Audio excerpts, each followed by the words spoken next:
This computer, yes. Did it do it? Okay. Okay. Hello, everybody. Thank you for joining us. We're so happy that you're here. I'm sure some more will join as it is just 7:01. So I'm going to share a couple of things with you. We do have our guest speaker, Pat, here tonight again, which I'm very happy that he was able to get here. This is a Q&A, but Pat has something that he's going to share. We've asked him to share or talk about, and then he'll answer some questions and whoever else wants some questions. But I did want to share a couple things first. So I know a lot of you have dog stuffed animals, and in the dog stuffed animals, in the stuffies, fluffies, whatever you call them, are fluff. And your dog probably tears them apart. And then you're like, oh, I have to throw this away. Well, and some of you I may have shared this with, and some of you may already know this, but I took the stuffed animals, and when they ripped them apart, I stuffed them with empty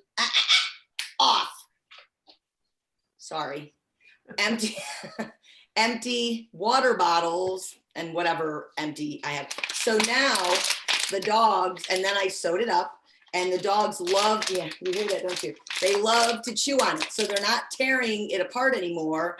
They're just carrying it around and eating it. I did that with this big dolphin who's lost a fin, and I did it with the dog, and I stuff in as many as I can. No, oh, yeah, you can take that. And I just fill them with empty water or soda bottles. And so they're no longer able to tear it apart and the fluff get all over and possibly them eating it. So just a thought. I've been doing it probably for a year or so now, maybe longer, and it's worked really, really well. I'm not the best sewer, but I do sew by hand. So if you are a sewer and can do it on a sewing machine, good for you. That's the first thing. Second thing is, so there's a lot of things our dogs can't chew, like those white bones, and I can't remember the name of them. Anybody know the name of them? Rawhides. Yes. So they should not be chewing on rawhides, but there are some good bones out there. You just need to find some things that are real hard, and we've shared them on some of our past meetings. One of these I found recently is a BAM bone in Publix, and I got it because it looked kind of good, and they're not that expensive, and I don't know, for some reason the dogs love them. You see them chewing on this, and they can't really chew them apart. So I got these in Publix. You can get antlers, and there are other things out there. Just be sure that if you're giving your dog toys to chew on, that they are things that they are not going to shred and end up ingesting, because we don't want to see that happen. If that should happen, hopefully it never does to you, we need you to make sure that you call the office. Like if you know, oh my gosh, my dog has eaten whatever, a piece of toy, part of something, please call the office and let them know so that they can help you deal with it. We've had that happen recently a couple of times, and sometimes people wait a little too long. And so if the office at least knows what's going on, they can monitor it and they can help you through it. So just please keep that in mind. And as Christmas decorations come out and the boxes are there and there's all kinds of smells. Yes, if your dog, and I know some of you on here have heard this before, if your dog starts to vomit or isn't eating and they're doing it a lot, like over and over again, call the office. If it's a throw up one time, just because, I don't know, they just do it once and then it doesn't happen again, not a big deal. But if they're doing it a lot and you're like, oh my God, what is wrong with my dog?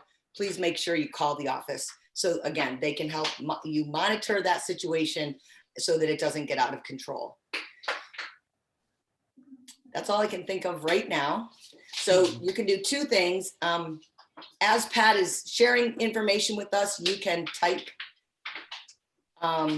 your questions in the chat and we'll go back and look at them and answer them. Or you can wait until he's done, or you can ask the question as you think of it or write it down. Just, we want to make sure that we're using him to the best of his ability. So Pat has been doing this for a very long time. He has trained at SeaWorld. We had him on a couple of months ago and everybody loved him. He's just a wealth of information. So that's always helpful to hear somebody besides me or Laura or somebody. It's just nice to hear somebody new. So I would like to welcome Pat. And Pat, if you want to give us a little bit of information for those of you that haven't heard you, so they know a little bit more about your background. Well, thank you for the warm welcome there. I have been doing this a long time, and I'm only 20 years old. So, you know, it's I've been doing this for 40 years. I have worked with multiple kinds of animals, from polar bears to killer whales. But my love has always been dogs. Dogs actually got me the job at SeaWorld. I had a rescue dog that used to come to work with me, and I taught her a few things just by reading a book.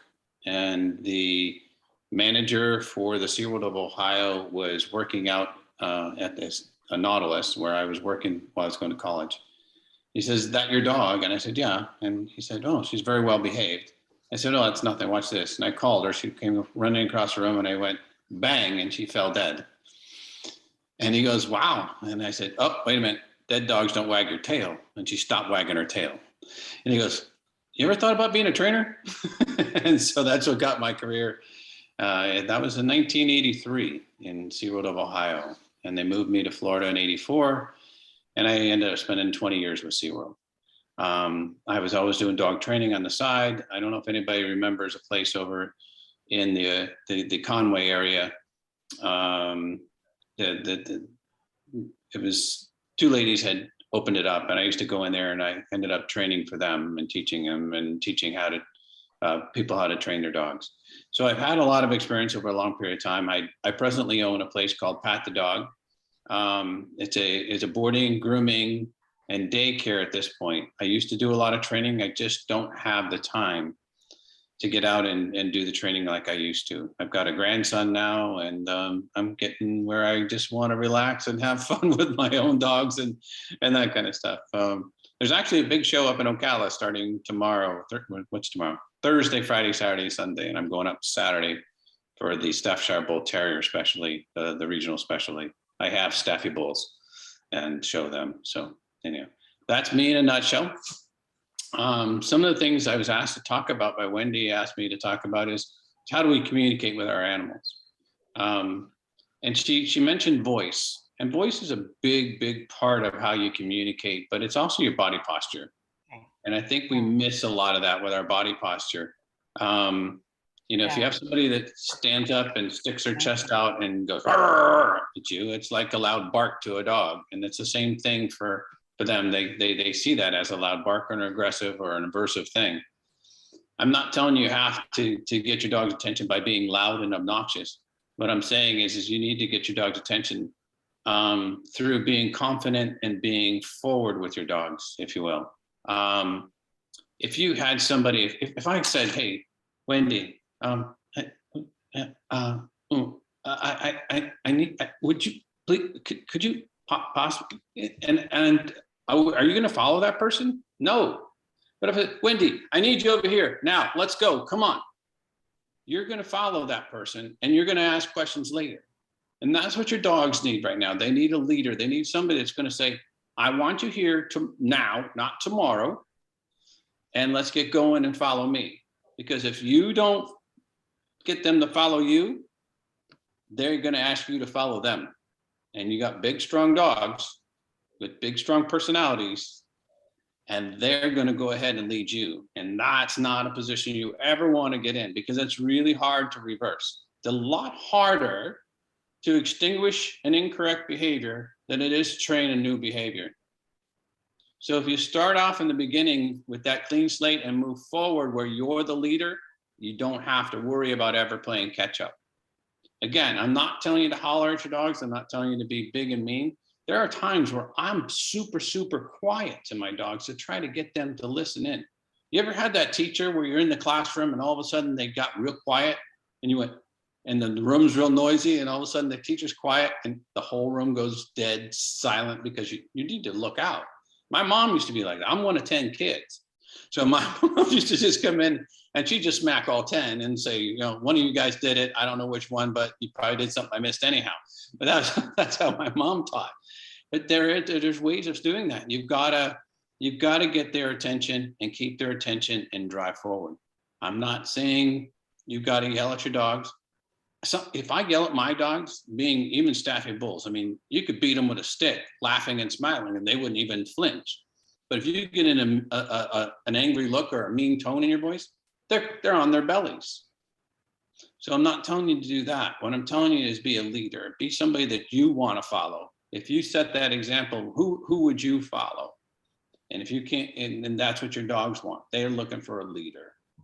So that's pretty much it in a nutshell. I don't know, Wendy, where else you want me to go with this, but it's not, I don't know. I've met some of you people and some of your dogs. We had an event out here in Claremont and some of the folks came out, and some of these dogs are pretty darn big, and you could probably hit them with a 2x4 in the head and they're not going to even flinch. Okay. So you've got to establish that leadership in other ways. And I generally do it through body posture and my tone of voice, and I'm going, you coming kind of an attitude. So can you talk a little bit about body posture? Body posture, I mean, that's just, if you're, I don't expect my dogs to pay attention to me if I'm sitting down or laying down on the ground. They're not going to listen. Okay, you got to get up and be up and above them and standing up. They respect that, looking up at you. I always reinforce my animals for looking up. Anytime they look at me or pay attention to my face and look towards me for anything, it's a reinforcement, it's whatever, they can make that behavior happen again. So that looking up or standing up or up, straight up posture is going to be the best.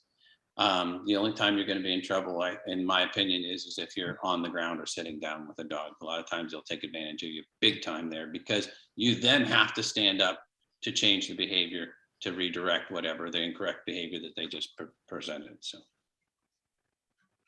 is that where you're talking? Yes, that's part of it. Also, just when you're giving, say, we take our dogs out in public a lot because that's what we're teaching them. So I guess talk a little bit about our body posture when we're out in public, like the difference between being in command and your dog kind of looking at you like, I don't know what you want. Well, again, it goes back to you're talking not so much body posture, but your state of mind. And if you're nervous and you've got the leash between the collar on the dog and your hand is a telephone line. So if you're nervous, it's read to that dog. So let's say another person and the dog comes by and you start cinching up and tightening up on that leash, the dog's going, oh, what the heck's going on here? Oh, it must be that person over there or that dog over there is causing mom or dad to get upset. I need to react, or I need to protect, or I need to do something. No, you need to react, be calm, the normal, same way you always are. That's why I teach. I hold my leash in my right hand, and it gives the dog just a gentle J to the dog's collar, and it's placed on my hip. You have the most strength and force right there on your hip. If your hand's out in front of you, waving around, you've got no strength. If you have it on your hip, you could always break the other hand across it. The dog can pull and tug and all that, but you've got your body force right there, and you set yourself planted and you can't be moved. And that's where you're okay. But I don't ever pull and tug and stress. If you start saying things to your dog like, oh, it's okay, don't worry, baby, no, it's okay, it's okay. That's going to tell the dog it's okay to be the way it is. Right. You need to be quiet, not say a word. When the dog relaxes and is calm, then you reinforce. But we tend to a lot of times go ahead and reinforce the wrong behaviors because we think we're telling the dog it's okay and it understands like you and I understand. Dogs don't speak English. Okay. Mississippi could be sit for a dog. They don't know the word sit. It's just something you train them to do. So you could say Mississippi means sit and Alaska means down. You know what I'm saying? So it's not a word. It's your posture and what you're saying and how you're saying it and what you're doing at the time. So. Right. So I just wanted to add to that, if I didn't lose my train of thought. Oh my God, it just left me. So he was it's only talking 7 o'clock. Oh yeah. So nope, I lost it. It's gone.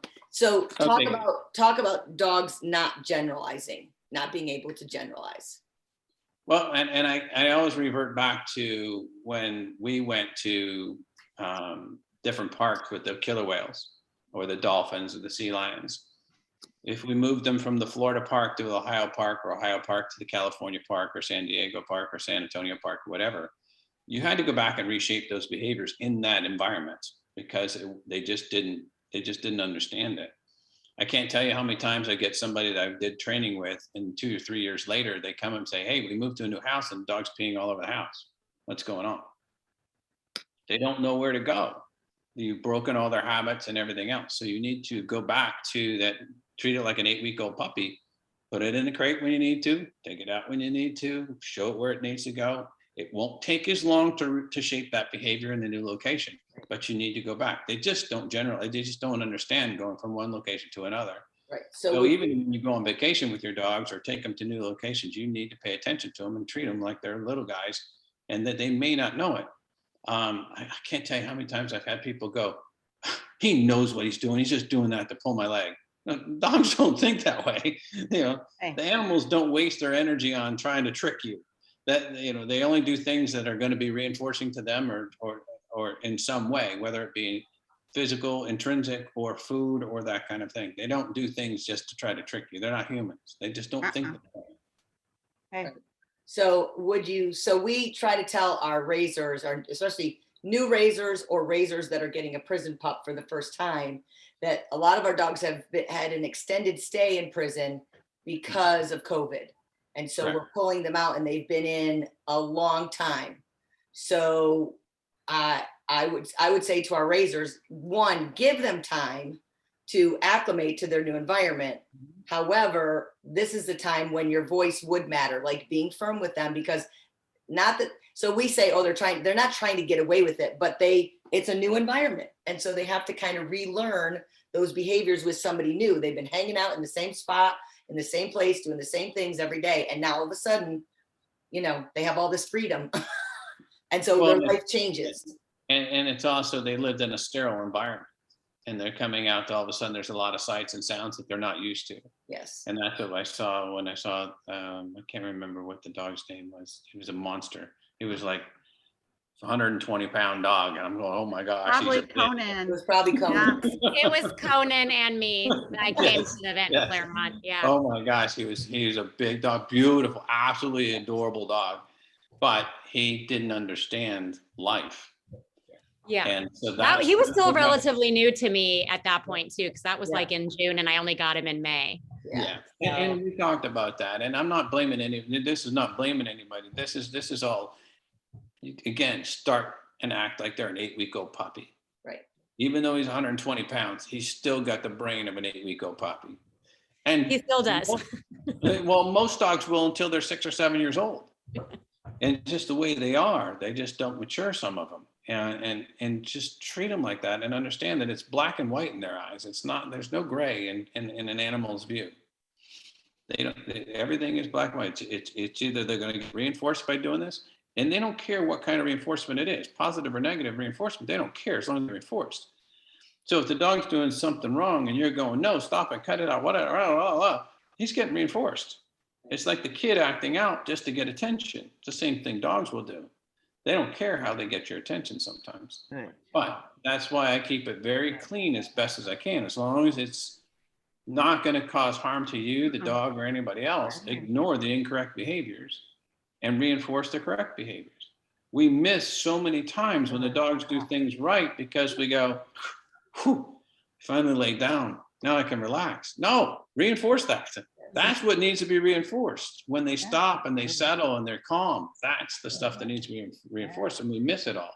We miss it all the time because we're so exhausted from yelling at them and telling them to stop doing the things that are incorrect.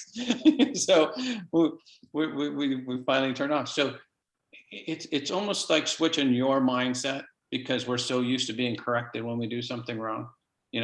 I've never been pulled over by a police officer and given a ticket for $50 for doing the speed limit. They always pull you over when you're not. So our society is set up to we always get punished when we do something wrong, or we get corrected when we do something wrong. I'm just telling you to think the other way. Right. Try to ignore when they do something incorrect if you can, and reinforce it when you have to. If they doing something that's going to cause harm to them, you, or somebody else, you need to redirect that behavior. Your dog's on the way out the door and Aunt Martha's on the front step and she's going to get knocked over and break her hip. You need to turn Conan around and tell him to come back inside. And when he does come back inside by doing a recall, he gets reinforced for doing that. Right. Even though he was going to go do something incorrect, if he stops and comes back on that recall, you need to reinforce that. Yeah. But after you get done reinforcing him, spank yourself for allowing him to even run out the door in the first place, because it was your fault that he did it. So you need to always be prepared. If somebody's at the front door, you hear the doorbell ring, you yell, "Hang on, I'm training my dog." And you put a leash and a collar on the dog, have them tied out, whatever you want to do, and reinforce them for sitting calmly next to you while you answer the door. Yeah. The only person that's not going to wait for you out there is the UPS man. He's going to drop and run. Now Amazon man, they drop and they run, and it's okay. Right. But it's still practice for the dog to sit still when that doorbell goes and wait, open the door. Oh, there's a package. Yay. Okay, great. Thank you very much. So taking your time, paying attention to what's right and reinforcing those times will increase in frequency. Yep.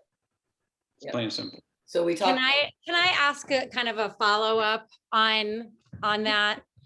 Like Conan really is pretty good when I have him on a leash, because I feel like he knows he's got that, like there's a limit. But like I let him in my backyard without a leash on because I need him to get his energy out. Like I want him to run zoomies and roll over and do all that. So he's being a dog. But sometimes then he starts eating a stick and I don't want him to eat too much of it because he actually ingests it and then he throws up. So to avoid that, I want to try to have him stop doing that. I try to give him something else and he's like, no, thanks. I try to encourage him with a treat to come to me and drop that item. He's like, no, thanks. So like, then what I oftentimes do is like walk away from him and I go inside without him, hoping that he'll be like, wait, where'd you go? And want to come with me.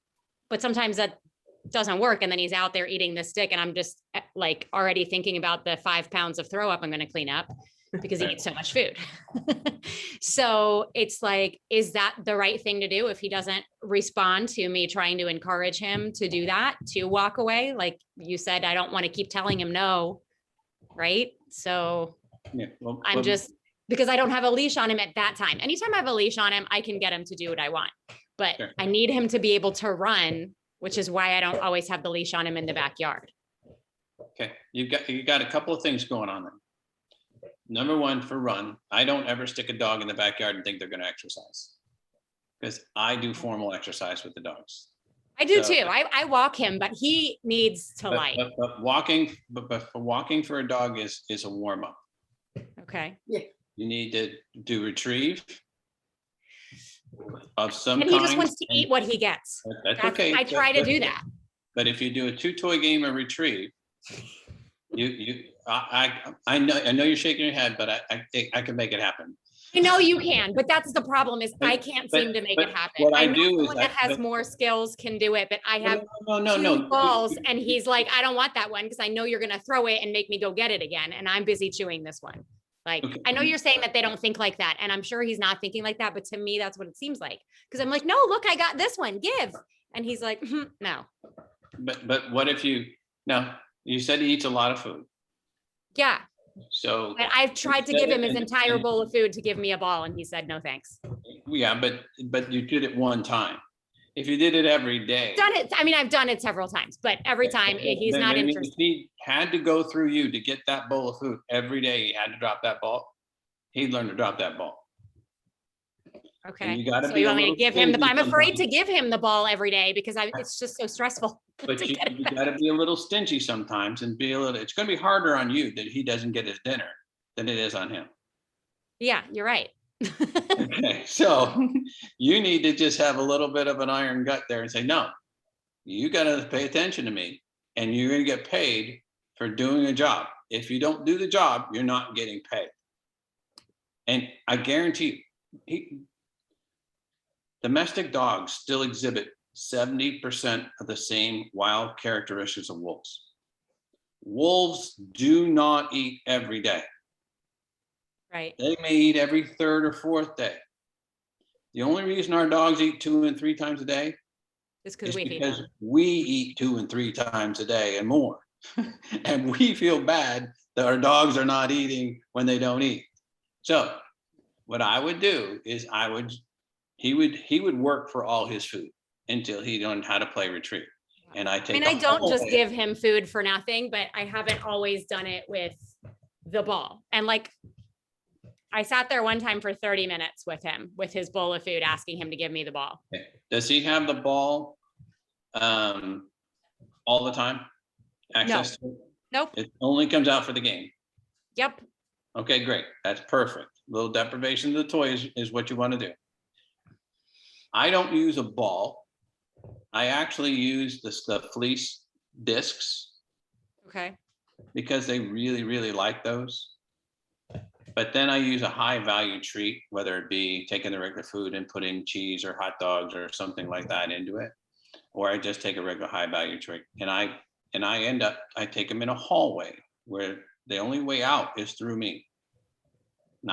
No other way out. So that the ball or the toy goes to the end of that hallway. And I like those discs because they land flat. Balls bounce around and dogs can twist and hurt themselves and slip and slide. That's why I go to something that lands flat. And they really like those things because you just said that you don't leave them with them. If you leave a fleece toy with them, they're going to shred it and you're going to be putting pop cans in there or pop bottles or whatever in there, like Wendy's doing.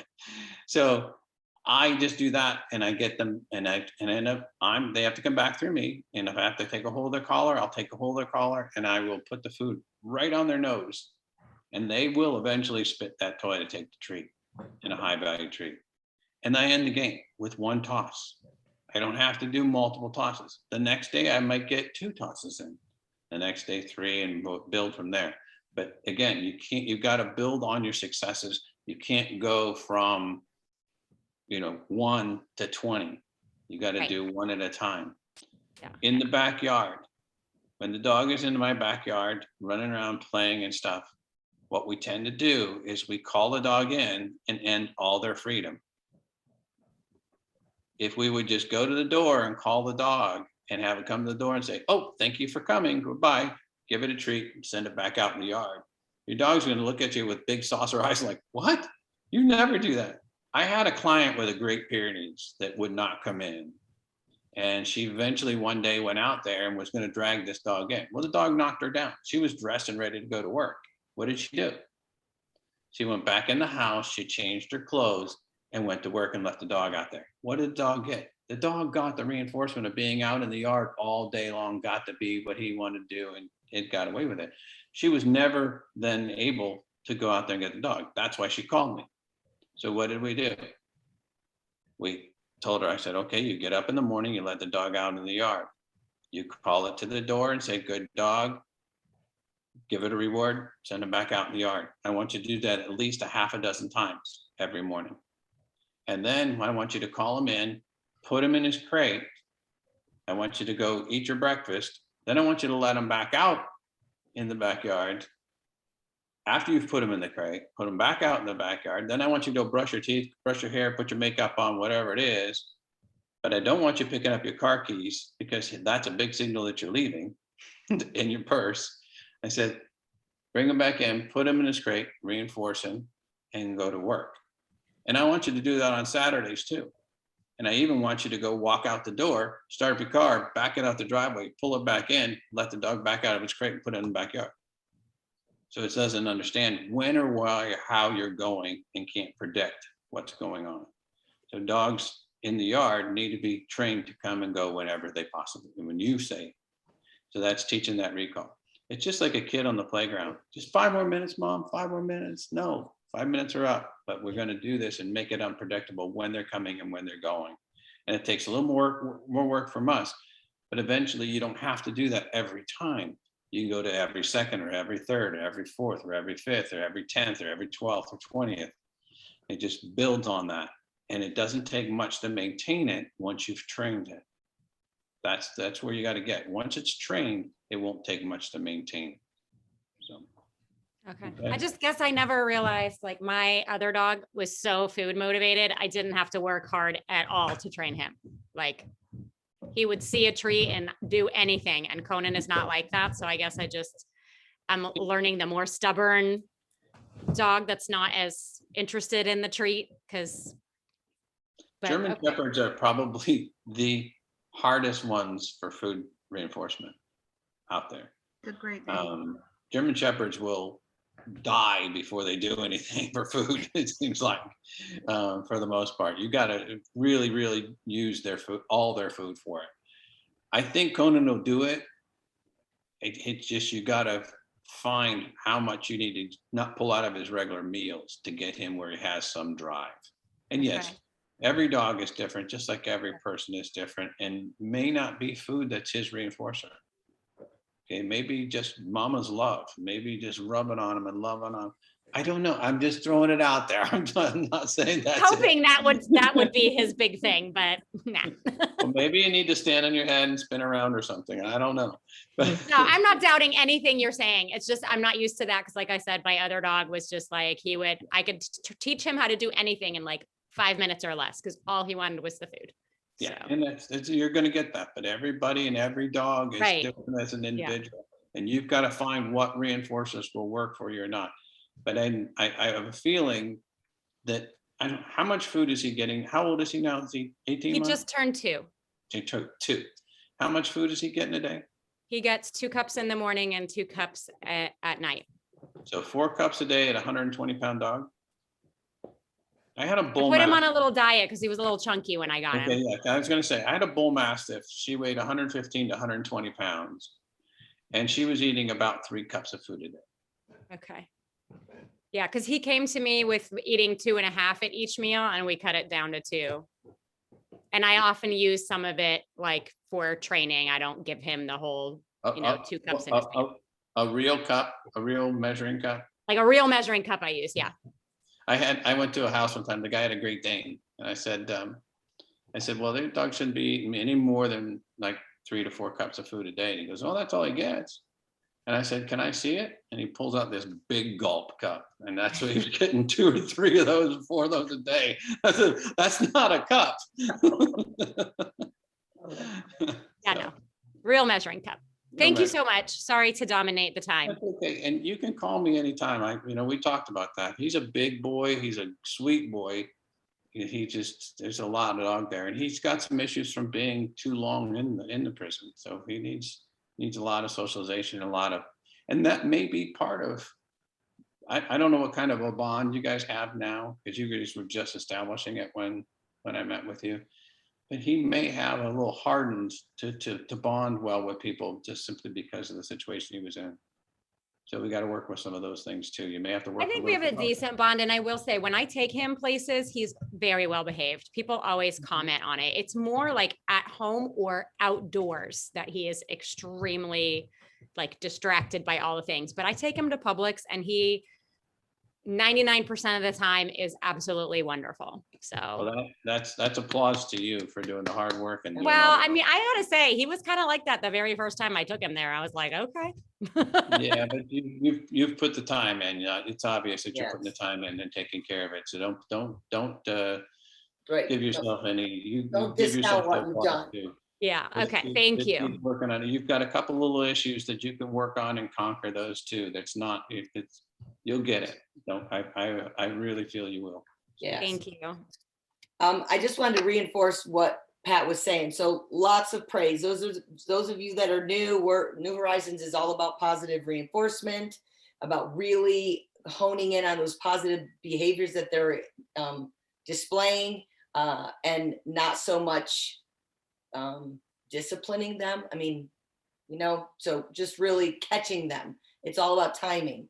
And then lots of praise. Just when you see them doing something right, you want to make a big deal of that. And I know for some of you, it's hard to get excited and have like what we call a puppy party. But that's like when they do something right, you just got to be, yes, good job. I mean, you have to find your inner child or whatever it takes just to really praise them, because it's super important. And a lot of times they live on that. Their tails start wagging, and they don't even need a food reinforcement. Now, that's not all of our dogs. That is a lot of our dogs. They're just so happy that you're talking to them and you are praising them and telling them what a good job they did. So just remember that praise every time. So Pat, we have a dog that says it started barking at people while they eat. Carlina, you may need to explain this a little bit, but she said this is a new behavior, and how do we stop this? Are they going to explain what's going on with this dog? Carlene, are you going to explain what's going on? Where are they when they're eating? And where's the dog when you're eating? Hi, I'm Melina. I'm Carlina's mom, and I have Sage here right with me right now. Before we could put Sage under the table, and she was fine. She won't do anything, and she does that when we go out. But now, like at home, as long as we're sitting down eating, she'll come, she'll sit there, and then she starts barking. Oh, she's barking. And she's never done that before. So it's not when she's eating, when you're eating. Yes. Is it immediate or is it partway through the meal? It's like when she see you getting towards the end. Does she get fed at the end of your meal? No, she gets quiet. Are you eating right now? No, I'm talking about her. Well, anytime you mention her name. She has been a talker from day one. From day one. Let me just, she's actually right here just making herself known. Yeah. She knows we're talking about her. Yeah, as long as she knows you're talking about her, she talks back at you if you're not engaging her. Oh gosh, what did you do? Well, one thing I did, I when my girls were little, my daughters were little, I had 2 Australian Shepherds, and they were like sharks underneath the table, waiting for the next pee to roll down the bib and onto the floor. And I couldn't tolerate that. So I said I put them in a downstay on a bed near where they could see us and all that kind of stuff. And I would take a bite of food and I'd say, good, boom, boom, and reinforce them for being there. Take a bite of food, boom, boom, reinforce them for being there. Until it got to a point where I didn't have to reinforce them the whole meal. They just knew at the end of the meal, I would release them from that and they could clean up the floor and the table. So maybe you need to give her a job to do while you're eating dinner. Give her a place to go and get reinforced for being there. If she barks or acts out or gets off the bed, she doesn't get reinforced. You take a little time out and send her back over to go lay down. When she's quiet, you need to reinforce that. It may start out as just a couple of seconds of her being quiet and you're reinforcing it to working all the way up to 5, 10, 15 minutes. So that she understands, she gets more reinforcement for being quiet and laying down over there than she does for barking and acting out. Because you probably tell her something like, no, stop it, go lay down, and give her attention when she starts to bark. I'm not saying you do. I'm saying you probably do, because we all do. We go, shh, knock it off. What are you doing? Hey, I'm trying to finish dinner. Stop, go lay down. Yeah.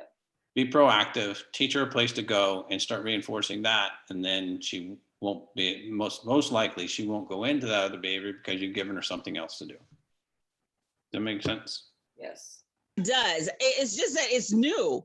I mean, she has never done this before, but then within the last month, she just started doing this. And we're kind of like, where did this come from? It got reinforced somewhere. Dogs don't just do things unless it's gotten reinforced. Right. They don't waste their energy unless it's gotten reinforced somewhere, somehow, some way. It's just the way it is. Yep. We don't do behaviors again unless it's getting reinforced. Okay. Right. Okay. So for those of you that are new raisers, or maybe this is your first time on one of our Zoom calls, our dogs are expected to go out in public and to restaurants and be able to go in under the table, curl up in a ball, and be quiet until the meal is over. That's the goal.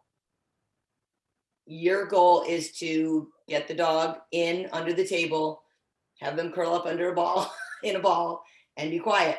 It may take them a couple of minutes to settle under the table. And so kind of give them that. I usually make them go in. I'll hold on to their leash. I'll say, whoever they are, so-and-so down, settle. And I won't say anything else. I'll wait a few minutes and I can feel them and I might look to see, but I try not to talk to them. I try to give them a couple minutes to figure it out. Sometimes it takes some dogs up to 15 minutes to settle. It just depends on where they are. It depends on what's under the table. I also look for what's under the table. If I go to a restaurant and I see a table that's got food under it, I don't pick that table. And I will ask this, if I'm being seated, I'll say to the server, I can't sit here. or if I'm seating myself, I will make sure that I look, because they're still dogs. That's still food. And many of our dogs know leave it and might leave it, but it's just we want to set them up for success, and having them go in under a table where there's all this food is not setting them up for success. So that's something we just need to know as raisers when we're taking our dogs out. We also certainly don't want them talking to us. So if you're at home and they're doing that, you need to figure out how to get them to stop. And Pat had some good suggestions. So I will practice. I know we don't often think about it, but I will practice sometimes at home, where I will leash them and put them under the table at home, so that it's not just when we go out. And I sometimes just put the leash under my foot and step on the leash, and then I don't even really have to pay attention to them again. They lay down, settle, and when dinner's over, we get up and we're home. So, and that's a lot for new raisers. If you're a little hesitant about going out, try that at home. Having them go in and sit and settling under your table or wherever you sit for dinner. Perfect. You have seen me duck out of the screen periodically because Bissell is laying quietly and he's not barking. Before this started, he had something to say about everything he was seeing out the door. So exactly what I've been doing is giving him a pat and telling him good quiet, because he is a talker. My son's about to come home from work, and I'm trying to set him up to, okay, that's Simon. You don't have to sound off, with some good quiet, instead of having him have to be corrected because he's a talker. Yes. Something new. Oh, look, something new. Oh, there's a person. Yeah, got it. Yeah. And he's a dog who just came out of prison a couple of weeks ago. So. Yep. And was raised in prison. Yes. Yep. Cheryl said, Cheryl, are you joking? Can't tell if you're joking. It says, how do you get them to curl up into a ball? Surfer thinks he's invisible if part of his body's under a table or chair. So are you saying that he needs to have like part of his head out or something? No, it's just that he never curls up, ever. Oh, but he's willing to go always under the stretches table. out. Oh, yeah, Okay. but he's big. Right. How do you get him to curl up? I'm afraid to take him on an airplane because he doesn't curl up when he lies down, ever. Oh. So is he laying with his feet underneath him like a sphinx, or is he won't go on his hip at all? No, he'll lay on his side, or he lays flat out with his legs like a frog. Flute. Okay. Those are Just how he's comfortable doing it. He's just not one that's going to curl up. Right. You may No. have to just go ahead and shape that behavior and teach him how to curl up and reinforce him for doing Okay. that, and try to ignore when he does the other. Yeah. It wouldn't be hard to teach him to do it. But Really? that's how he's comfortable. I mean, I don't Yeah. sit the same way as other people do, or lay down or sit or whatever. So Right. he's figured out he likes to stretch. He's just, Yes. Yeah. Yeah. So Okay. yeah, I have, whenever I've flown, Cheryl, just speaking of flying, normally they just do, I don't know if they just realize that they don't have a lot of room, and so they want to. And I can't say that every dog I've had, when we go to a restaurant, they go under and they go in and they curl up in a ball, but a lot of my dogs do. They just, because there's not a lot of room under there, that tends to be their default, to kind of curl up. And like I said, that's not all of them, but a lot of them, I think it's because it's the space. Okay, well, I'll see if I can shape his behavior to curl up. There you go. yeah, I would train it on a bed, or find a small round bed and see if you can't teach him to keep all his parts on the bed. Yep. And reinforce that. Okay. So give him a target somewhere to be on that, and he only gets reinforced when everything fits inside that bed. Oh, okay, that's a good idea. I'll see if I can find a smaller bed. Thank you. Not Right, square, not rectangle, round. Right. Round. Yeah. Okay, got it. Yep. And Katie just wanted to know if it was an okay solution so Cairo is Conan's brother. So these are our big lab Danes or Dane labs. And and sometimes I do this with our Goldens, tucks him away kind of in a corner if she's out to eat. And I think that I do that with my Golden sometimes just because it's easier. It gives them a little bit more space and it works. So yes. I think Conan would lift the table off the ground and walk away with it if he stood up. Well, and He Cairo's actually about- does pretty well. I will say that. As long as No. the table doesn't have a bunch of like stuff underneath, like a bunch of legs that are in the way, he actually does well. I took him to a busy restaurant. He went right under the table and we got up to leave and all these people were like, where did that dog come from? And I was like, under the table. Yeah. I was so proud. I'm just saying if he stands up, he's so tall and so big, he would lift the table off the ground and carry it like a. He manages to just fit underneath. He just fits underneath. Aw. Bissell wore a chair the other day. He Oh, got, really? yeah, this is a year-old lab, and he got up under the chair, and the chair was, and he was wearing it there for a minute until we got him extricated, but yeah, he's worn a chair. Okay, other questions that you can direct to Pat or just general questions? This is the time if you have them. If you don't feel comfortable talking, type them in the chat. We're more than happy to answer them. The goal is to get everybody on the path to success. So I have Zulu, who is a long-term, she was raised from a puppy in prison. And she was with another raiser when she got out of prison, and I just got her about a month ago, but she has just taken on the fear of balloons in stores. And so we, for about a week, we would go have breakfast every morning at Publix. First in front of the door and then in the front lobby, and then we can get her in. And now I have a buddy, another puppy with us. And we decided to do that because now with two of them, she seems more confident to go into those stores. Oh, awesome. But the only problem is I'm kind of worried that they're getting dependent on each other. So. In the store itself or with the balloons? No, because I always say that this guy is her service dog because she's so scared when she's out in public that she kind of needs someone to calm her down. And I want her to be able to be her own person at some point, you know, to be able to help somebody else. But So if you take her alone, is she getting nervous as soon as she gets out of the car? yeah. Mhm. Okay. You need to take her to just the parking lot and hang out in the parking lot with her in the car if you got an SUV or whatever, open the hatch and just let her sit in the back and relax. And when she's settled and calm, reward that. And then take her and step her out of the car and then take her and walk her on the front sidewalk and then eventually into the store. So you've got to take those small steps and teach her that it's okay along the way. If it gets noisy, my wife just got home from work. But you need to take those small steps and teach her that it's and build her confidence in each environment so that you're not going to take her. I also use the example, if somebody's afraid of heights, you're not going to hang them by their ankle over the side of the building until they get used to it. You got to teach them in small steps to get used to those different things.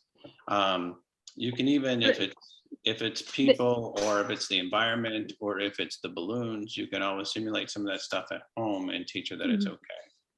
So. What was I gonna say? Oh, the thing that I thought was interesting, come on, out of the way, was that I had her brother before, and he was terrified when he got out of prison. And so we worked through his whole issue, but she was never terrified when she got out. It didn't come till like 6 or 8 months later. So she's over 2. Okay. And she was in for 1.5 years. And nothing happened that you know of? Nothing, a balloon didn't pop or somebody didn't stomp behind her or the last raiser the last raiser said that another raiser was watching her, and when she came back, she was terrified of it. So I don't know, through that many people, what really happened.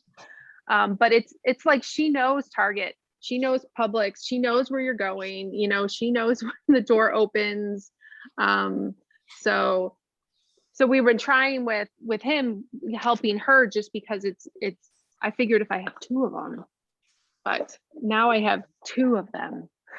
Yeah, and he's dependent on.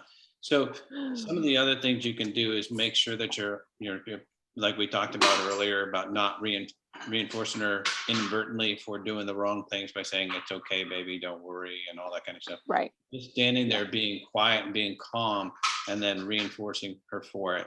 And don't think that you're going to go for an hour or two. You're not going to get your grocery shopping done that day. You're going to just go for maybe 2 or 3 minutes and go home. And you need to do it on a consecutive basis, like daily or even twice a day if you can. The more often you can go, the faster it's going to go away, and keep building your time. But if you get to 5 minutes and she starts reacting again and doing those things, back up and only go for 4 minutes. Or it's the kind of thing. I had a dog that was afraid of the cars in the guy's front yard, wouldn't go out front door. So we sat with the front door open and we fed the dog in the front door. Then we went out on the front stoop, and then we went down on the first step, and then we down on the second step, and down the third step, and eventually into the middle of the front yard.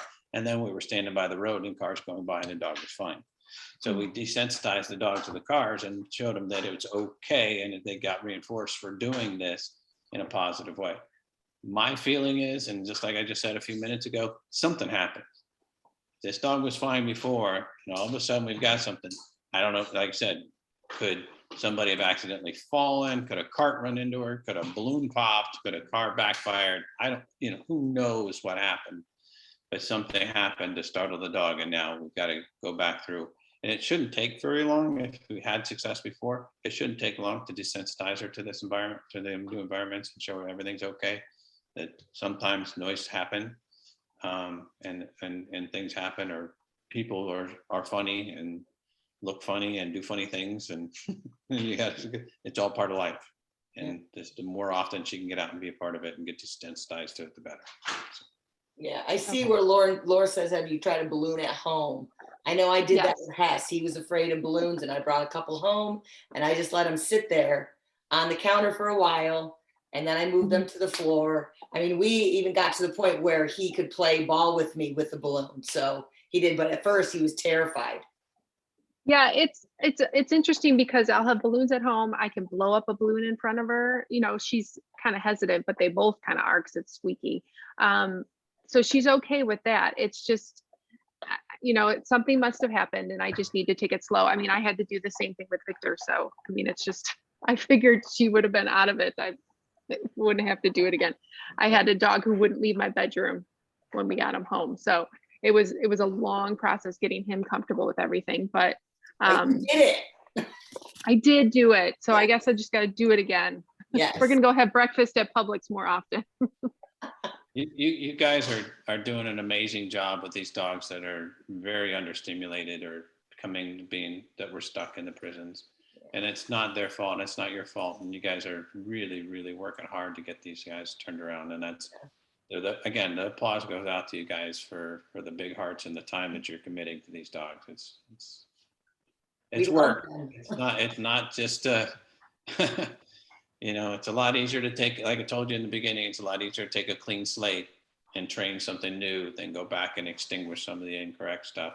And it's not that it's incorrect, it's just they never learned, or never were desensitized to some of these noises and sounds and sights that they're seeing now, being in the prison and being in there as long as they were as a young animal, that they just didn't get stimulated. Yep. Desensitized to it. Yep. Dina, who's the other pup you have? Craigan. Who is it? It's Craigan. Oh, that's right, it's Craigan. Yes. Okay. Well, he should be pretty competent. Yeah, he's doing well. He's pretty confident, but it's just, I mean, he's 80 pounds, she's 63. So it's like, and I homeschool my 2 kids. So like everywhere I go out in public, it's like a parade. We went to the pediatrician the other day. I had 2 dogs, 2 kids, and then the doctor walks in and he's like, whoa.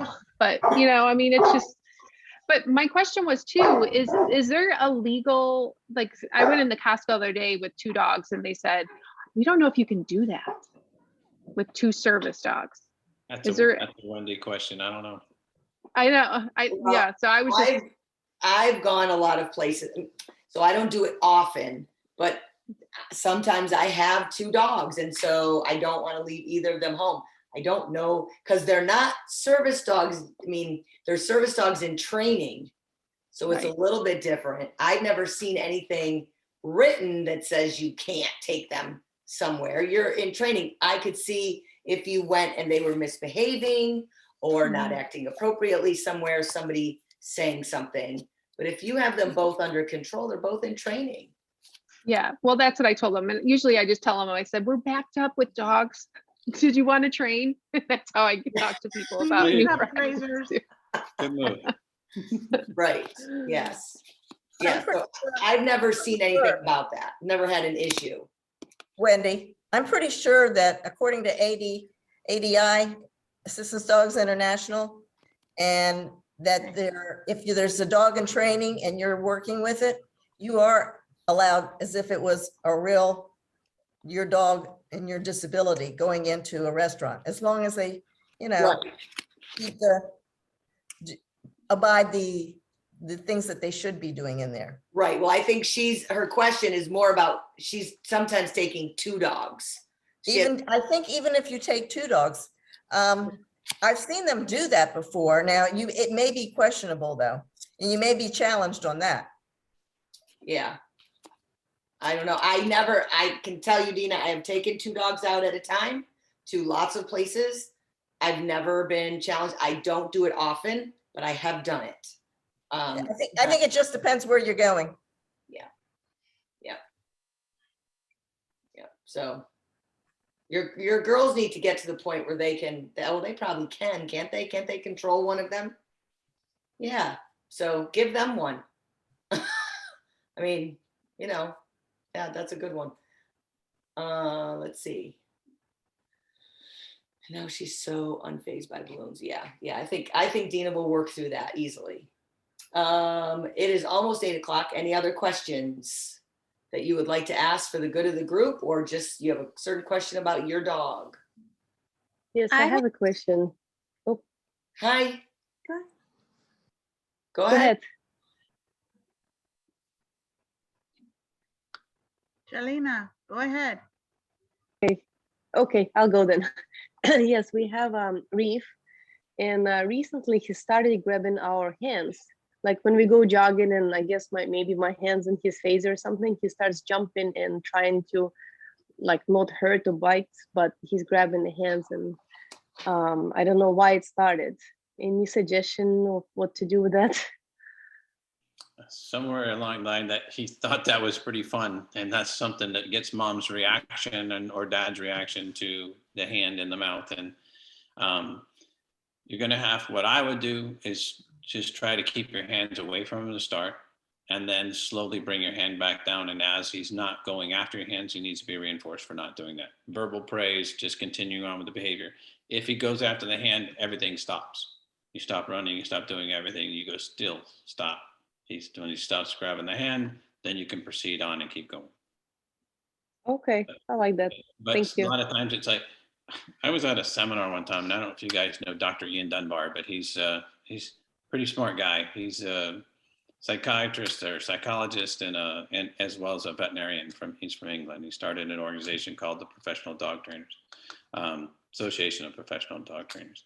But I was at a conference one time, and then he was a panel discussion, and this question came up and said, my dog eats rocks. What do you do to stop my dog from eating rocks? And he said, don't let him get near rocks. It's plain and simple. That was his answer. And it's pretty simple. Sometimes we just have to take away what they're getting into, and then that'll alleviate the behavior for them, and then reinforce them when they're not doing that behavior. So it's So just thinking about this, so when I try to like stop, he's in a playful mood. then I'm standing and he keeps on jumping. So do I just lift my arms up and stand He's until he jumping comes on, he's down? jumping on you. Like he's trying to grab, he's jumping up to grab my hands, like not on me with the pot, but grabbing my hands. So if Does he know a sit? he does, yes, I give him commands and he listens. And but I'm Okay. just saying like, okay, I'm giving him attention. So going like, is it the enforcing the good behavior if I tell him to sit? If I tell him to sit, calm down, he stops. But then I ran and then he again thinks it's a game and starts jumping to grab my hands. And what I will do a lot of times is I will try to redirect that behavior, either teach them to tell them to go lay down, go to their bed, knock it off, go to your bed. Or if they don't do that and they continue doing the incorrect behavior, I'll put them up in their crate. I'll give them a timeout.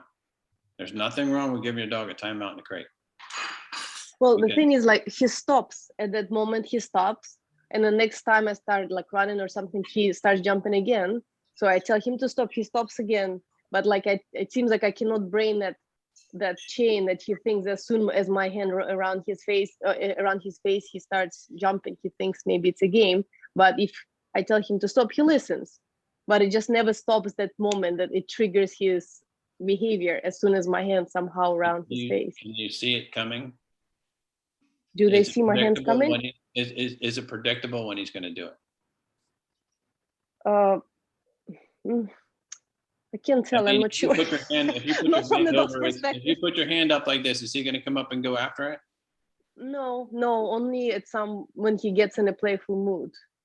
Okay, so he's getting overstimulated, and it's in times where that. So what I would do is I would try to get him going doing if he's doing it when you're running or getting excited like that, I wouldn't do the running.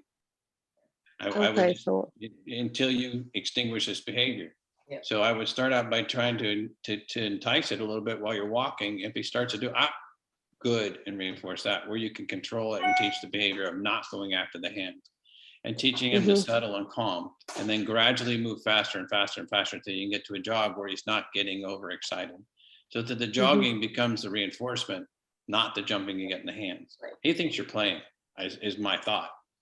Yeah. He doesn't He's he's not definitely differentiating the difference between exercise and playing right now. And he thinks by jumping up, he's getting to play with mom. And this is really fun because mom squeals and runs away. So something like that, yeah. So is he on a leash when that happens? He can be both with or without leash. It doesn't seem to matter. And does he respond to, like when you say, does he respond to that? He does for a moment. Like he lets me go, like, or something. But then again, like if I don't wait until he settles, then he keeps on jumping. So normally I try to wait until he comes down and then that's okay. But again, like once it's this kind of running or some hand movement, or when we're playing sometimes with a tug game, I keep the rope in front and he grabs it and try to pull them, and then he can start grabbing my hand with that rope that I'm holding. So it's all kind of game stimulated, I guess. That's where you've got to teach him no teeth on skin stuff. And Right. that goes back to being puppy stuff. And I always, if I'm playing rope or I'm playing any kind of game and my dogs, I yell, ouch. I mean, and I'm acting like I'm hurt. And then they stop. And when they stop and pull away, even for a split second, that needs to get reinforced. Yes. If they continue to come back and go after my hand and not after the toy, or go after, then they get put up. It's a timeout, flat out. They got to understand right and wrong. Teeth on skin is not allowed. So it's okay to use kennel as kind of like settle down place. They're not gonna become afraid of going in. When you were a kid, did you ever get sent to your room for being bad? I was a very good kid. All right, well, I wasn't, all right? So I still slept in my bedroom that night, even though I got sent there during the day for being bad. So as long as it's being balanced, as long as it's not only being used for punishment or be putting up, it's fine. Right. My dogs go in their crates just on their own, but if they're not doing something correct or they're going to get themselves in trouble, they go in their crates. Yeah. So they And don't. it doesn't have to be get in your crate. It can just be kennel. Just, as a matter of fact. Yeah, and it's Okay, just great. put them away, Thank and, you. then they can't keep rehearsing that.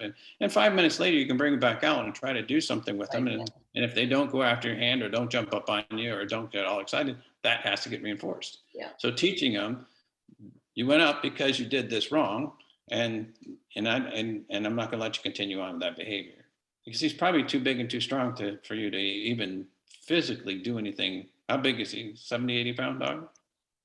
He's 65. Yeah. So there's no way you can stop him a lot of times from doing this stuff.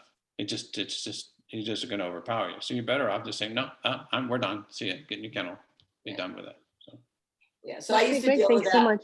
Every dog I run with, that I start to run with, the older dogs, if I have an older dog, 18, 20 months, when I first start to run with them just a little bit, I have them on a leash. The first thing they want to do, they think I'm playing, and they want to jump up and grab my hand, like, oh, yay, we're running. I immediately stop, and I wait until they stop, and then I'll try it again.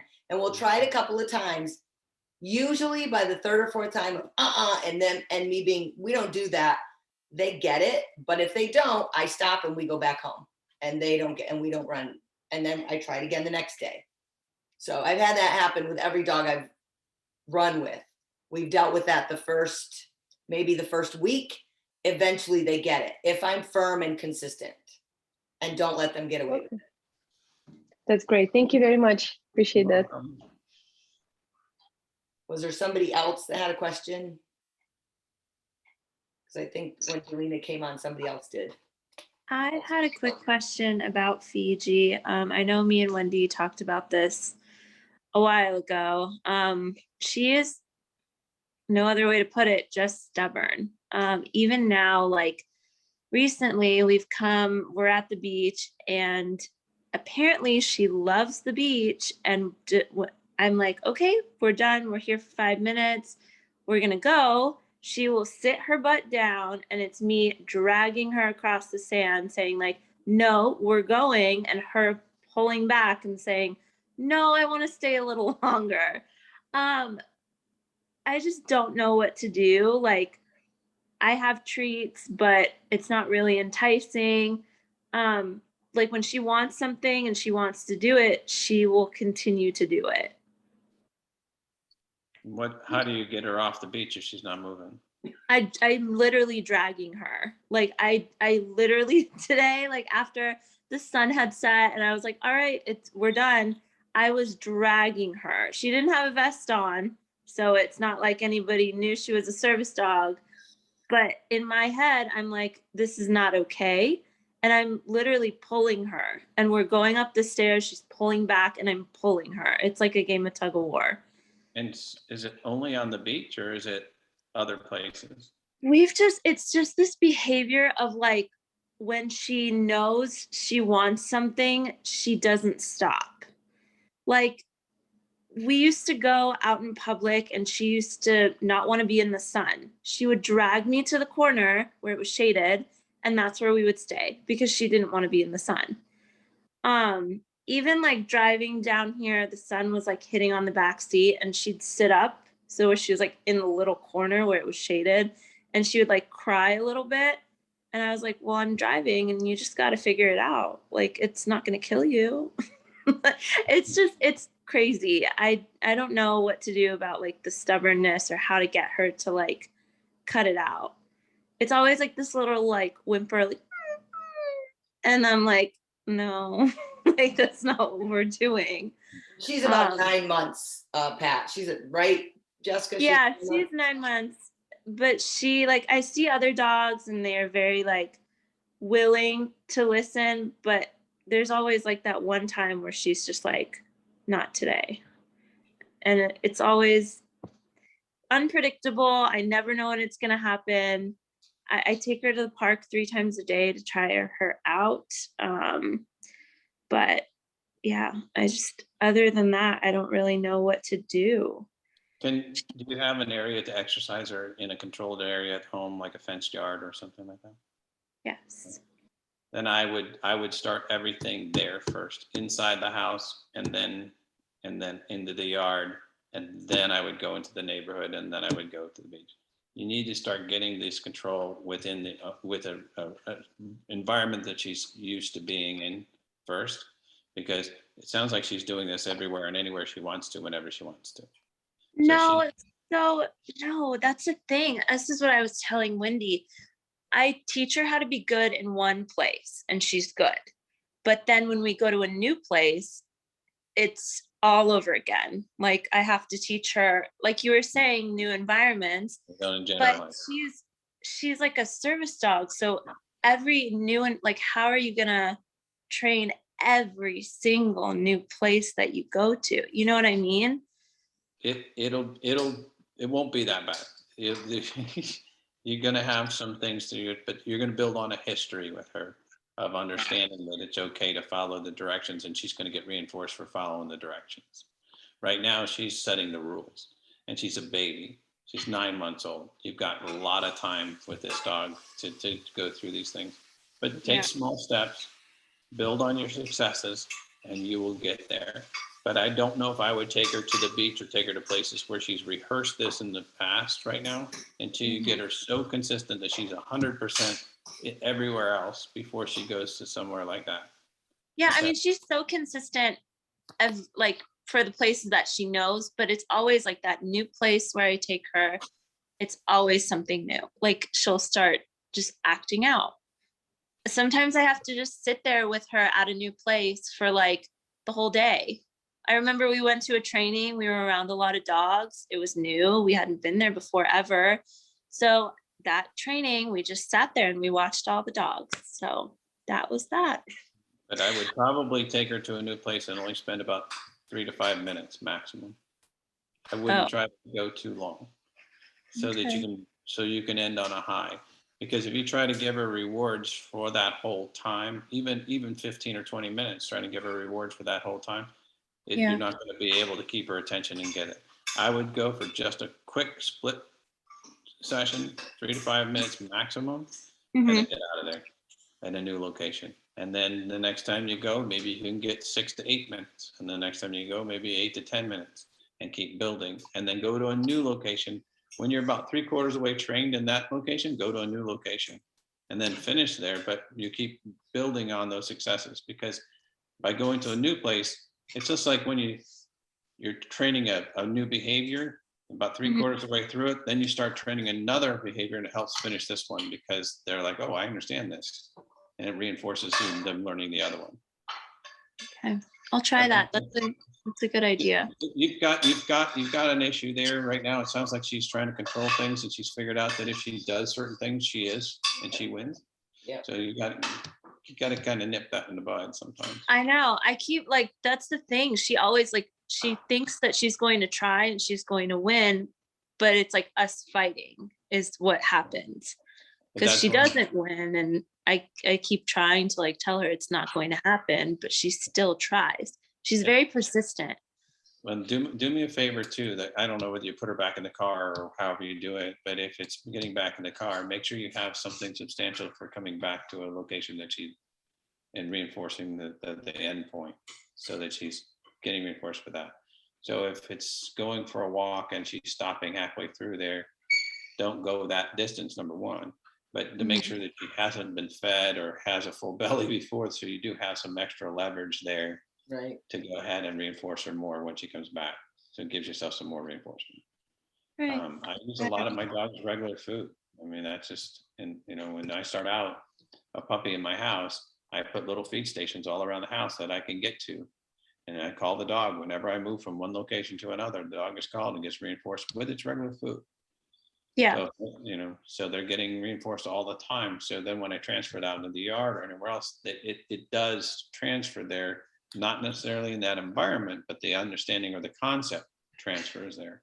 And they understand, oh, hear my name, I come, and they get rewarded. right. Yeah. And she has it. And it's just like those little moments where she's like, this is what I'm going to do. It's happening. I tell her to come, like I'll be like, Fiji, come, and she'll do it without a treat. Like she'll come, but it's always like these random times where I have no control over her, and she just has her mindset on it. But I'll try that. I'll try being more short instead of giving it more time. Yeah. Maybe that'll help. I haven't tried to do too many long training sessions, short and sweet. Yep. Okay. And always end on a success. That's my last thing. End on a positive note, no matter how long you're training, where you're training, end on a positive note with your dog. Make it good for them and you. So you feel like, okay, we've had some success today. Thank you, by the way. So, all right, so I left, all right, we'll leave the office number in the chat as well as my cell phone number, which a lot of you have. Pat, thank you the whole voice thing was wonderful. We appreciate you, and I will definitely be in touch again. Everybody, thank you guys. I appreciate you coming on. I hope this was helpful, and I will send Kate the whole YouTube page again in case you've missed some sessions. So everybody, Wendy, can I just say one thing real quick? Yep. End on a positive note. Absolutely. As not everybody knows, but I met with Wendy, and I see Laura signed off, but we met on Sunday. They took the time to meet with myself and my husband and Axel and Biggie for a couple hours. And today I actually took him out by myself. I went to my friend's little boutique, and he was pretty good, but I was more worried because she has so much stuff and the aisles are so narrow that his tail was gonna, like, you break it, you pay for it type thing. Right. So we didn't stay too long, but on the way back home, I stopped at BJ's because I knew I just needed to go in and get one thing. And Biggie and I went in, and I was so proud of him because he was so good, and he was like healing right next to me with his nose like up in the air, kind of just so good. And I checked out. And Yay! I know, it was awesome. So yeah, hang in there, everybody. That's all I can say. Yes. But we Wendy, appreciate I have it. one question. Okay. Where's Wasabi? Wasabi went to prison, and so did Wrangler. Wasabi and Wrangler went to prison a couple weeks ago. Okay. So now we have Thanos and Bissell.